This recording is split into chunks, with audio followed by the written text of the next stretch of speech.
Hello, everyone, and welcome. Today, we're going to unlock a grammar superpower. Seriously, it's a special skill that helps you tell much better stories and share exactly what other people have said. Are you ready to get started? Let's go! So, let's start with a really simple everyday situation. Imagine your friend tells you something, right? And a little later, you want to tell your mom what your friend said. How would you do that? It's something we do all the time without even thinking about it, and today we're going to learn the secret to getting it perfectly right. Here's our game plan. First, we'll figure out what reported speech even is. Then, we'll learn 3 super important rules about changing pronouns, tenses, and time words. After that, we'll look at a couple of special cases, and by the end, you will have a brand new grammar superpower. All right, let's dive right in. First things first, what in the world is reported speech? Well, let's look at the 2 main ways we can share what other people say. Okay, take a close look at these 2 sentences. On the left, we have what's called direct speech. See the exact words inside the little marks? I am unwell. But now, look at the right side, indirect speech. Notice anything different? The little quote marks are gone, and I changed to he, and am became was. Let's find out exactly why these changes happen. So, direct speech is really simple. It's when you use the person's exact words. It's like you hit the record button and are just playing back what they said. And because they're the exact words, we always put them inside these special marks called quotation marks. Now, indirect speech is where you become the storyteller. You're reporting the meaning of what the person said, but you're using your own words to do it. And since they're not the exact words anymore, the quotation marks just disappear. This is also why we call it reported speech, because you're reporting what happened. Okay, so when we make that switch from direct to indirect speech, there are 3 big changes we usually need to make. We change the pronouns, we change the verb tenses, and we change words about time and place. Now don't worry, we're going to look at each of these one by one. I promise it's easier than it sounds. All right, time for our first big rule, changing pronouns. The most important thing here is to always ask yourself one simple question. Wait a minute, who is talking now? Let's look at our example again. See how this works? In the direct speech, the person talking says I, but when we report it, we're the ones talking about him. So, of course, the pronoun has to change from I to he. It's all about perspective. Makes sense, right? Great work. Now for our second big rule, changing the tense of the verb. The easiest way to think about this is that we're taking a little step back in time. Think about it like this.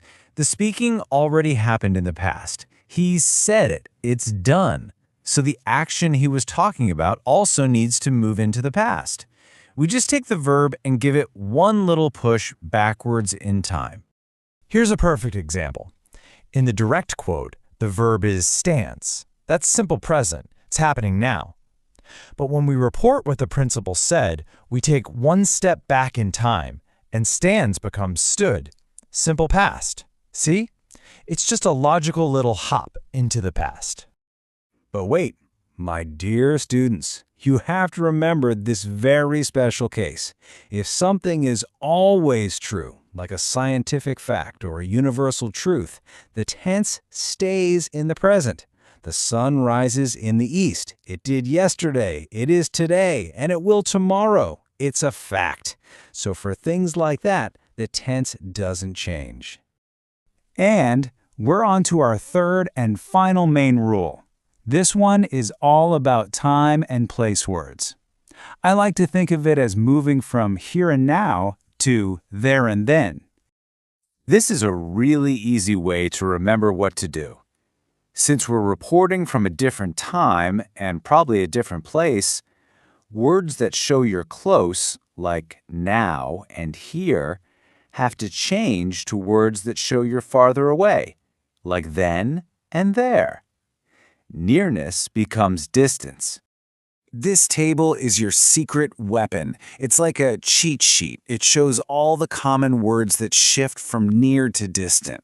So today becomes that day, and tomorrow becomes the next day. For example, if your friend says, "I'll see you tomorrow," you would later tell someone she said she would see me the next day.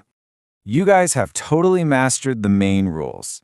So now that you have those, let's quickly look at two special cases that you'll see all the time: how to report questions and how to report commands.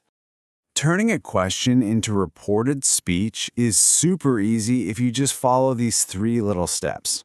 1, you don't say a question, you ask it, right? So we change the verb to asked. 2, you connect it with a little word like if or a question word like where. And 3, you change the question back into a normal sentence. No more question mark. And what about commands? Well, when we report a command, we change the reporting verb to something that really shows the feeling. For a principal, using the word ordered makes a lot of sense. But if it was a friend asking for help, you might say they requested, or for a doctor, you might say they advised. You pick the best word for the situation.